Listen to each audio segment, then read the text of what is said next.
welcome to Big Blend Radio's Food, Wine, and Travel Show, where we go across country and travel the world with members of the International Food, Wine, Travel Writers Association. Let's go.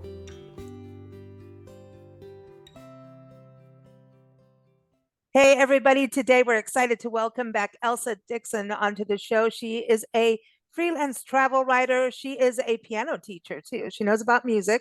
She's an author. She's got 2 books out. In fact, that's how we first met her, through the International Food, Wine, Travel Writers Association shows.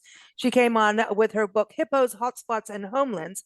And this is a memoir about her life in South Africa. And she is from South Africa. And every time she comes on the show, she's teaching me something.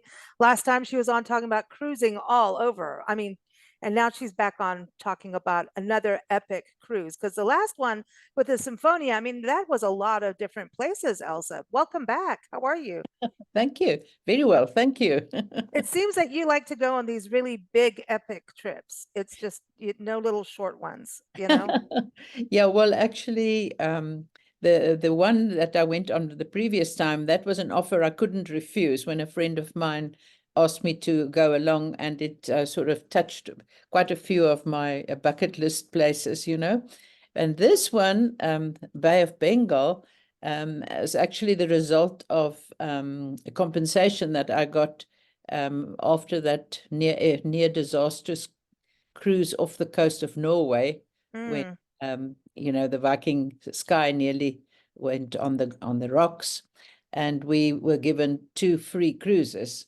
And first of all, we settled for China, no, for Russia.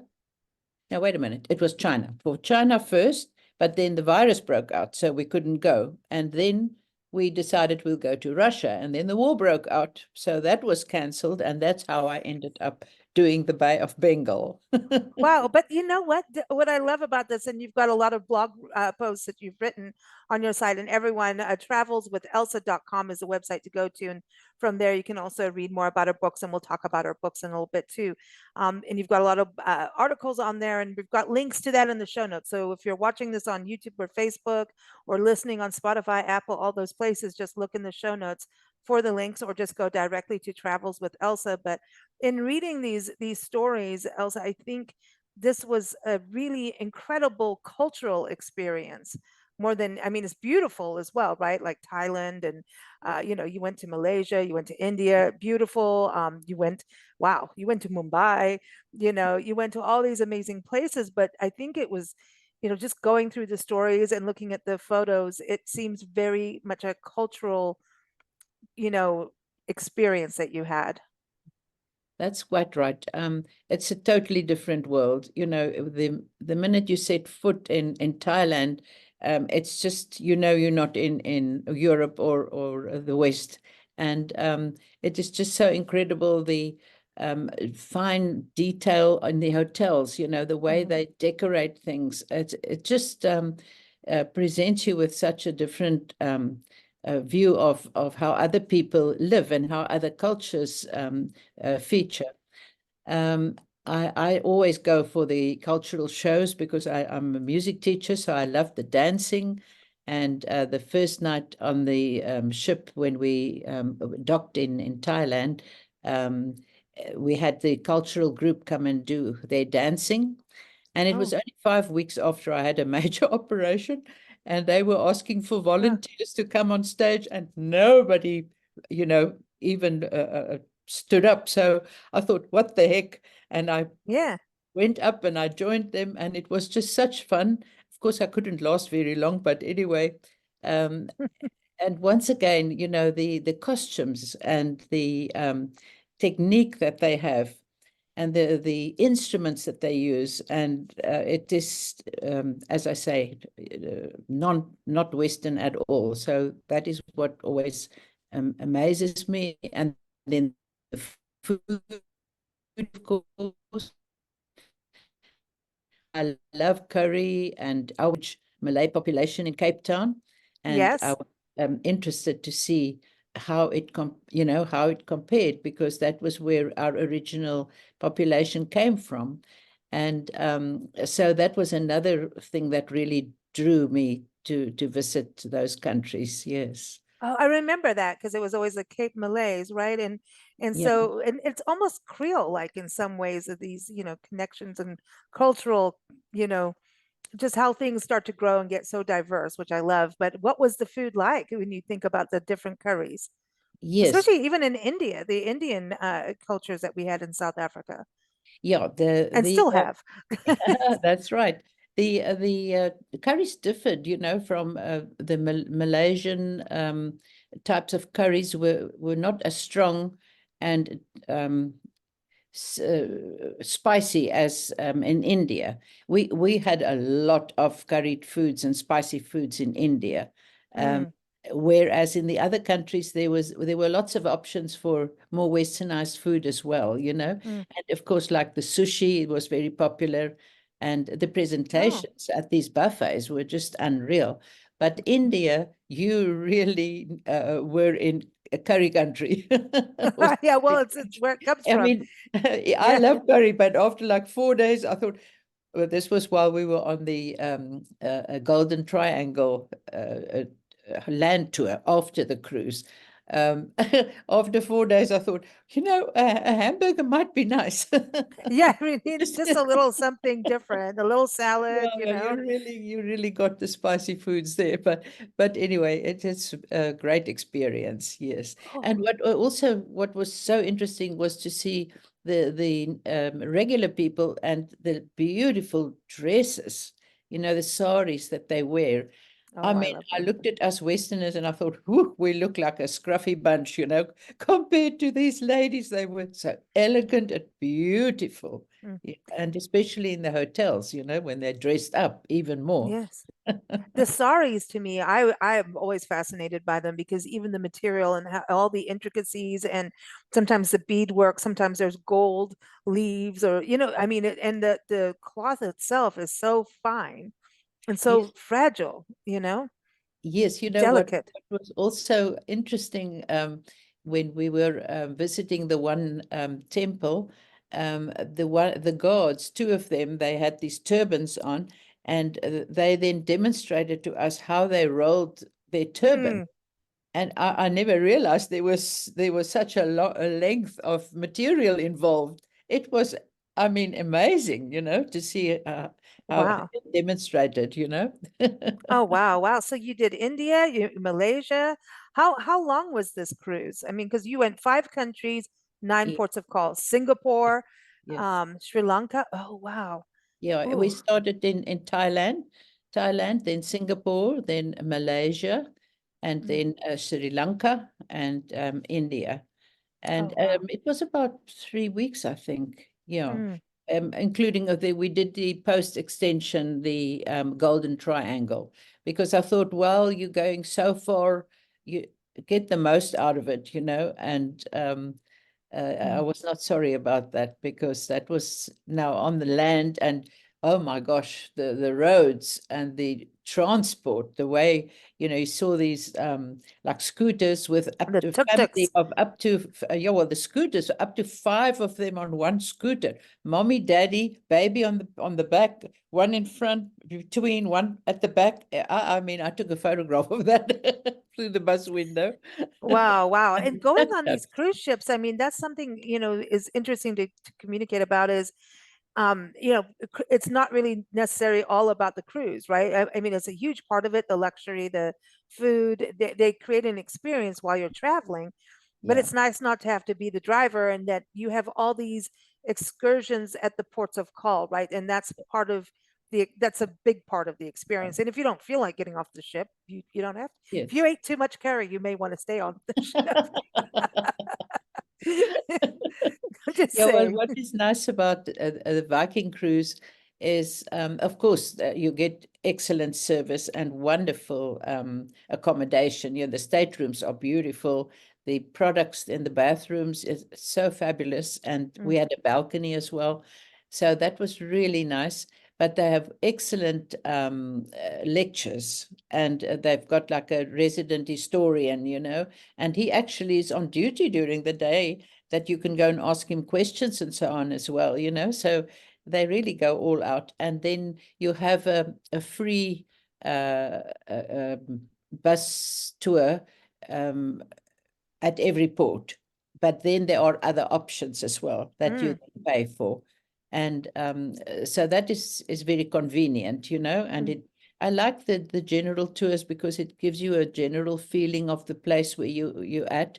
And then if you have more time, of course, you can explore further. Or if you have something specific, like I said, I like the cultural experiences. So although the once I was a little sorry that I actually enrolled for it because I went to see the cultural show, and when I came back to the ship, they had brought a similar group onto the ship as the entertainment that evening, and that would have been a much better, cheaper option as well. Oh, well, it I was a little happens. cross with them for not, telling me in advance, but anyway. Oh, that happens. That happens on the road. Well, on the sea, right? But yeah, Yeah. these experiences, yeah. So it's like you have different options when you're going, like, okay, what you're going to pay for, what's included, that kind of thing. So like on board. So that's something to be aware of, really, for travelers, is to know what's going on and what you're paying for and what you're not. Yeah, and they also then give lectures on the excursions, so that you have a very Okay. good idea. But of course, by then you've already enrolled for some of them. If they can change it, they'll do that. But on the whole, they're very, very well worked out and detailed and geared for your needs, what you want to experience. Like With yeah, sorry. no, go ahead, go ahead. No, I was just going to say, like on the one, in the one place, you could go and see the orangutans, or yeah, so varied Say experience. that again. Say that again. Orang-utang, You, type of baboon. oh, the orangutans. Okay. I was saying it my South African way. And now I was like, oh, say that again. I like it. I like it. So when you're cruising, this was interesting to me because I know you also lead tours to South Africa, Yeah. so you take tours, and I know that that's so detail oriented. It's work. Even as a tour guide, it's like, okay, great, I've put this together, but you never really get much sleep as the tour guide. It's a lot of work, and everyone's like, well, what about this? And like, it wasn't like this last time. That's Well, yeah, I'm taking three groups on tour in June and July, this oh wow. now upcoming. Actually, my brother's helping me with the one because it overlaps with the other tour. But in any case, it takes quite a lot of organization and fine planning. I always sort of imagine the tour in my mind, okay, now we land at the airport. I'm not a regular tour operator in that I've got my stats in front of me, and that's how every tour is different, So, and then if my guests throw a surprise at me, like, oh, we're now going to fly in earlier, so we're there a day or two before. Can you arrange something for us? Then I will go and make sure that I can find something interesting for them. And so you imagine the whole tour in advance, and then every little detail. How long am I going to be there, and I need transport from there to there, or am I going to rent a car, or am I going to get another company to do something for me? So, See, yeah. yeah, I think this is it's interesting to see, because when you go on a cruise like the Bay of Bengal, I mean, that's amazing, right? To go Yeah. there, and just even the name just sounds so like, oh yeah, Oh, I want to go to exotic. Singapore and have a Singapore sling. Come on. If you Yeah. did, right? You did, Oh, right? yes. Oh, yes. Oh, you had to. I was going to say, if you go to Singapore and don't have a Singapore sling, I'm coming after you. Yeah, I'll well, chase you all the way to South Africa. Viking look after us. That's another Oh, thing they do at every port before you get there, and even while you're there, they will make sure that you experience something of the country on board already, like the so you get, Singapore thing. I Yeah. want that. Or a taste of India, and we all Nice. dressed up for that, not that Viking does much of dressing up, but we just felt, oh, well, that's the occasion to put on like a sari or something. And Nice. we actually joined the Viking choir. They asked for volunteers, so we formed a choir. And then the jewelry store said we could wear their jewelry. But so we each had to sign a contract, because these the jewelry Yeah, right. You can, was from 600 to three, four, five, $6,000. The pendant I had around my neck was worth like $3,000, I think. And we oh all my had to gosh. sign that we would return the jewelry Oh again. my gosh. Oh my So gosh. we were That's joking. scary. I'd be so scared. Like, don't We'll move. yeah, we'll meet at station there, you know, then we get one of the lifeboats Yes, and right. disappear with the jewelry. Well, you got to think like that's what all the movie stars and the musicians that you do on the red carpet. All of those are sponsored like that. It's like Yeah. I'd be nervous, but with you, all those details like and running towards yourself, is it nice to, especially, being from South Africa, the country well, and you speak Afrikaans as well, understand the different cultures. And I think a lot of people are still like nervous to go to South Africa and don't understand, but want to go. So I think going on a group tour like what you're doing is one of the perfect ways for people to go, especially solo women travelers. Oh, That's a yeah. good way to go. But going on a cruise like the Bay of Bengal, was it nice for you to not be the person in charge and just kind of relax and enjoy and be the travel writer, Yeah, no, it was fabulous. I was, as I say, recovering from an operation, and so I didn't manage to do absolutely everything, like walking up 399 steps to get to the top of a temple. I couldn't do that. But Mhm. when I started going through all the material, writing up the blogs, about my cruise, I researched a little bit more also, and I just realized what an incredible experience it was and how fortunate I was to be Mhm. able to have done that cruise, because it was just so rich and Mhm. overwhelming, that going through the photos, I actually experienced the whole thing again and just realized what a wonderful opportunity it Mhm. was to see those countries and um, See, that's a yeah. good, really good point because, we know a lot of people travel and you'll go on these, epic trips. And sometimes, like you say, you're almost sometimes taking in too much. You're trying to do too Yeah, much. And yeah. then all of a sudden, maybe you don't feel so well because you're doing too much. You're not sleeping as well. You're go, go, go, go. I want to see this. I want to see that. And then Yeah, it's too fast sometimes.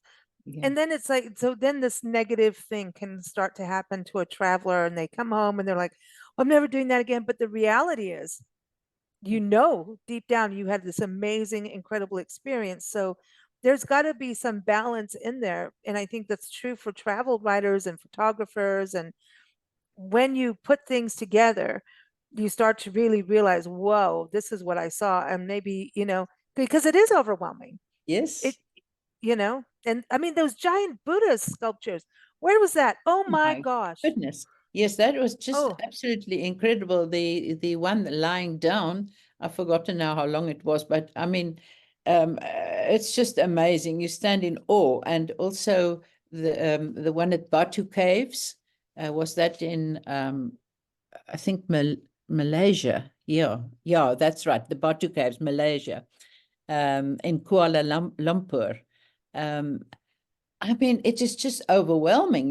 You look up, and this tall golden statue standing there, dominating everything. And the wow. people look like little ants. And then all the details, the color and the color. That's another thing that I noticed on the whole cruise also. The the colors, that it's so Mhm. bright. And you've got, of course, the religions, the Hindu and the Buddhist the religions Mhm. dominate, and um, uh, all these statues. And I just wondered how many people were involved in making those detailed statues. Amazing, isn't And it? it is just amazing. And then India was just so different again, because India, you had in Jaipur the pink city, and all the buildings are pink.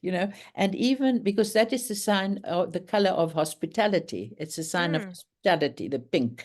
So that was why the city was painted in pink for a visit, I think, was it now for George? Um, oh no, for Queen Victoria when she Okay, that came makes and sense. Yeah. visited. Yes. And uh, oh, now my brain goes into many directions, because what was another thing that was striking was the colonial influences and how it was parallel in the different countries, and parallel to the history of South Africa too, and all the Yeah. Commonwealth countries, and so you still have those colonial buildings and the colonial statues like Queen Victoria sitting in the park, and Yeah. India, the bus driver, the tour leader on the bus told us that they are keeping all the British buildings, but they are changing them into, say, government buildings, but they're Okay. keeping them like palaces, Mm-hmm. and they seem to be so proud of the buildings that they're not breaking them down. And Well, they built them, even if it was over English rule, it was still they yeah, are the people who did the actual work. So why destroy the work?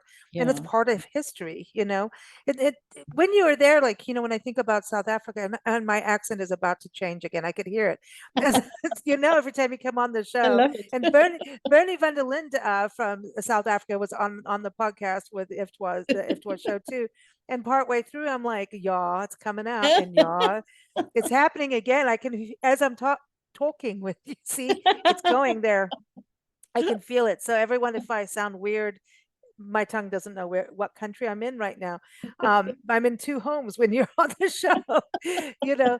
But with the India influence to me, and like you were saying, Malaysia, like that's so interesting because like we had, South Africa picked up so many colonial ways of life, like tea, right? With afternoon Yeah. tea, right? So Yes. did you Yes. do that in India? Is that still carrying on? Because I know tea is a big deal in India, obviously, but Yes. maybe, but it's weird because there's tea like for the Indians, and then there's what the British did. You know what I mean? Yes. It's different. Yes. Well, that is actually also a thing that I was interested in Sri Lanka. Of course, the Oh, name was Ceylon, and we drank Ceylon tea. Ceylon tea. So Yes, it that's it. sounds a little, like I said in my blog, a little frivolous, but that was a reason why I was quite interested to see Ceylon, where the tea came from. And actually, one of the tours was, in fact, to a tea plantation in Ceylon. But I opted for another one. That's another one because some of the tours obviously, overlapped. And then in India, I discovered masala tea, and Oh, I bought a packet of masala tea, and that has quite a strong taste, very pleasant. I oh, still try and find the masala tea. I like that very much, oh, which is wow. So quite it's different different. than chai. Yeah, So a it's little got a different than, more of a spicy darkness to the tea. oh, I Yeah, like so that that. that was really interesting to listen. Hmm. I'm into that because the tea, like I remember rooibos tea, like Oh yeah, but there was like a certain rooibos tea, like it's just you have to have the real deal. It's yeah, just you can't mess around. Don't fake yeah, rooibos tea. You yeah, can't. yeah. No, rooibos. I mean, it's exclusive to a certain region in South Africa, in Yeah, the it's famous now, yeah, yeah. It's famous. It's so funny. It's like, people are like, "Oh, have you heard of this rooibos tea?" And I'm like, "Yeah, I grew up drinking it, yeah." And then friends were talking to me the other day, and they're like, "Have you heard of this singer Rodriguez, this Sugar Man guy?" And I'm like, "Oh yeah." Oh Grew up yeah. listening to him. Have you had that happen to you about Sugarman and Rodriguez? People now Yes, that but docu but the irony is, in South Africa, nobody knew about him. You know, it's for we didn't know who he was. I yeah, thought he was like, South Africa's Bob Dylan. And I yeah, didn't, you know what I mean? And every age listened to Rodriguez, everybody. amazing, He was amazing. part of life. It's like your dad, right? Pete Yeah, Buckpiece. Everybody yeah. knew him, Yeah, can you believe it? I still get royalties on a few of his songs that he wrote, and No way, that is he was fantastic. born more than 100 years ago. Can you believe it? Wow. Wow, It's that's amazing. absolutely amazing. Yeah, and yeah, people still remember his name, and when they hear I've wrote a book about him, then I still have copies of the book And available, you and wrote it in Afrikaans, right? It's that's in Afrikaans. Afrikaans, but some of my English friends have asked me, why don't you translate it? Because it's just such a fascinating story. So I Hmm. don't know. I'm first having to finish the book I'm nearly done with now is my transition from the low veld in South Africa to the low Mm. country in the USA. And Wow. you Yeah, know, that's a good titles. yeah, from the Yeah. low veld to the low country, and then how the adapting here and all you never say that I came in 2002 because I can't shake off my South African accent. And you It's keep going back too. So, and I I mean, keep going back, so but a yeah, disadvantage, but I'm a dual citizen, so that I'm that's very proud awesome. of. Yeah. That's awesome. And South Carolina, where you live is just, you've got the I never say it right, Gili Gulchi, The Gala and yes, Geechee and Gullah. Gala Thank you. people. Which Yeah, I really want to go and explore because it just feels like home to me. Every time I yeah, hear, I just want to, it just feels more home. Like, I don't yeah. know. And I think, I don't know, it just, there's certain areas in the southeast of the States that feel more South African to me. Just feel a little bit more at home, that way. But, and Yeah. then you've got another book you're working on too, right? Yes, I'm actually working on the other one as well, and that is boomers, baggage and backpacks, and all my Oh, travel adventures. So that one I can't wait awesome. to get that one done because that's so relevant to what I'm doing. And by the way, Wow. my tours are always very small. It's not a bus load of people. It's Mm, intimate. that I can drive them around, myself, like five, six maximum, Oh, four that's cool. usually or below. Yeah, and then Okay, I cool. always try and introduce them to some of my friends, or family members along the way, and that they get a true cultural experience of being in the country. Immersive. Yeah, it's Yes. not just in a fancy hotel and you don't really connect with the No, actual and I people. like a specific bed and breakfast, because I know the people there already, and Mm, it's part of a suburban community and a little nice. restaurant across the road, so people feel Oh, they can do their own thing as well. now you're going glamping, right? Aren't you doing a glamping No. I thought it was a South African. You're going back. What was I reading? I you're always somewhere. That's what it was. You were going back to South Africa. Well, I I, think I that's what I will, was thinking. you That's know, what I I was will be thinking. doing quite a few for me, unusual things. Like I'll be going into the Drakensberg for Oh, beautiful. 7 days. And that will be something that I haven't done before. I Oh, always it's do beautiful. something I haven't done before. The Drakensberg is absolutely gorgeous, and it's little Switzerland. Yeah, It's I know that area, and okay. I lived in what was the old homeland of Kwakwa. Say that again. Kutadikaba, Kwakwa. Man, you got the Kutadikaba. clicks. You got Yeah, the clicks. That's that was awesome. Bitsie's Hook. Yes. That was the Drakensberg, but I've Yeah. never done it as a vacation, as a Mm. holiday. And so a friend of mine invited me along. We Hmm. went, and this has got to be in the 80s, mid 80s, early 80s. Well, that's when we were there, and we went horse riding, and it looked like it just didn't look like any part of South Africa. But then that's the beauty of Yeah. South Africa. Did you go Is to the Golden Gate? yes, Golden Gate in the yes. east, and that is where I lived, about an No hour's way. drive from the Golden Gate. My Oh my husband gosh. developed the park, Kwakwa Park, No next way. to Golden Gate. It sort of joined, and then you had the mountains there, and Yes, those big art, the God's y- finger. God's yes. finger was there, Now and that those big, yeah, that's that some, was Yeah, I lived am, there on a farm actually, and that's the stories of a farm that I have in my book. Hotspots, the book. yes, that's right, There are with the some cobra. stories about that in there, so you know that area and the Yeah, terrain. yeah, that's when I was a kid. Yes, that's when Nancy did the tour in South Africa with her paintings. We went through there. It was a beautiful. I mean, that's the thing. South Africa is every place, every part is absolutely different Yeah, culturally, naturally, yeah, historically. It's just diverse, yeah, and that area is beautiful. But how amazing! Do you yeah. remember those guides, those travel guides we'd get from Sator? Because when we were doing the tour, we were looking up the campgrounds, the lodgings, Oh and yeah, it would be like these orange books, and it would just be like, if you think about what we're at now, reading blogs like yours, all of this, online, you've got all these, I Information mean, at your fingertips. but it Yeah, was those books, and it would have like, this has a campground, and if it has like a cabin or chalet, as we would say, right? yeah, Or rondavel, but yeah. with all those little dots next to it, like it would be a graph with the dots. Yeah, that's right. Yeah, the You know what I dots. mean? The I little know. dots. And Yeah, now look at where we are in tourism, right? And yeah, it's no, it's that's true. incredible. It's Yeah, really I'll changed. also be going to another new part for me. Although I also lived up there, quite close, but I've never been to the Waterberg.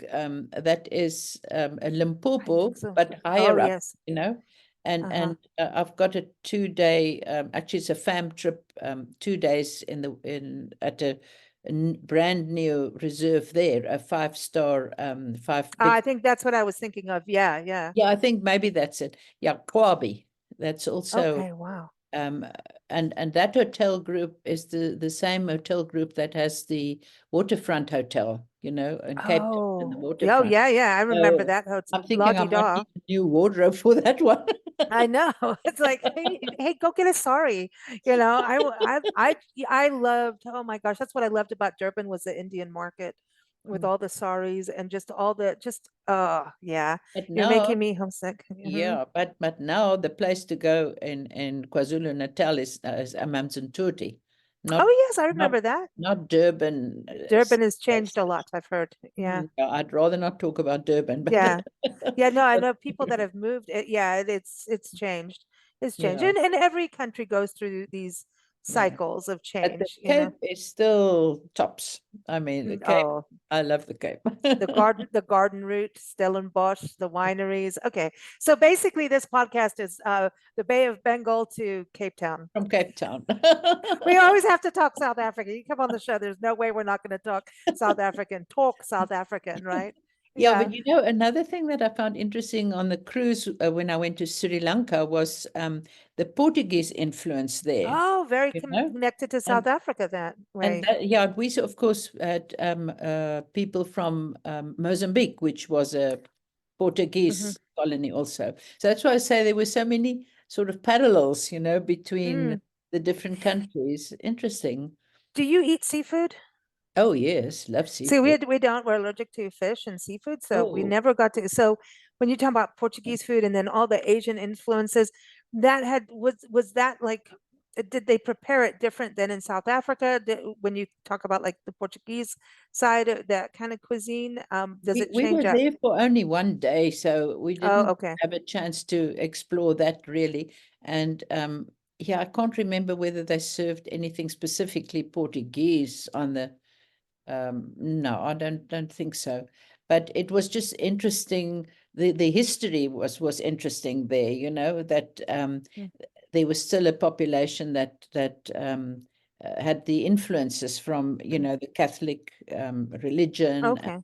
the beautiful was it like, what do you call it? Not a temple now, a church, the beautiful building and very different in style again, So Yeah. I Cool. also found that interesting, all the buildings. Oh, yes, and of course you would know about the Singapore, the Marina Bay Sands, Oh, that's famous. on the three towers. That Mm-hmm. was amazing. And in Malaysia, which was that one? The like two pillars with a interconnecting walkway. Oh Uh, man, no, I'm not doing that. yeah, yeah, I didn't go up there, but I what ain't was doing that. so interesting was, And it's good to see. yeah, yeah, yeah, the cableway, Singapore cable car. I was And looking at that with yeah, I would do that. Did you yeah, yeah, feel no, one? I love the cable car. Um, but this one is unique. It's the first one in the world now, apparently, that has a glass see-through bottom that while you Mm-mm. go over, you're looking through I don't know if I would like to do that I one. don't know. I see. I love glass bottom boats. I love that because I love to see all the fish, and if there's a shark, then it's there. So I don't really freak out about that too much. Yeah, yeah. Maybe depending. Well, it's a great white in South Africa, maybe, right? But but I think I might wet my pants if I could see down like that. I'm not good with heights. I'm not good at it, Yeah, me neither. but I think it's good to scare yourself and challenge yourself. Let's put it that way. So I think I'd have to push myself to do it. I was thinking about that with South Africa with the bungee jumping and all of that. Oh, South Africa is, yeah, they do a lot of that, but that's not my yeah. scene And either. I'm not doing that. No, Yeah. I'll cry. But this whole experience, I mean, it's got to be nice to just be able to go back on the ship and not worry about driving it. I think that's this, I drive everywhere, and I love it.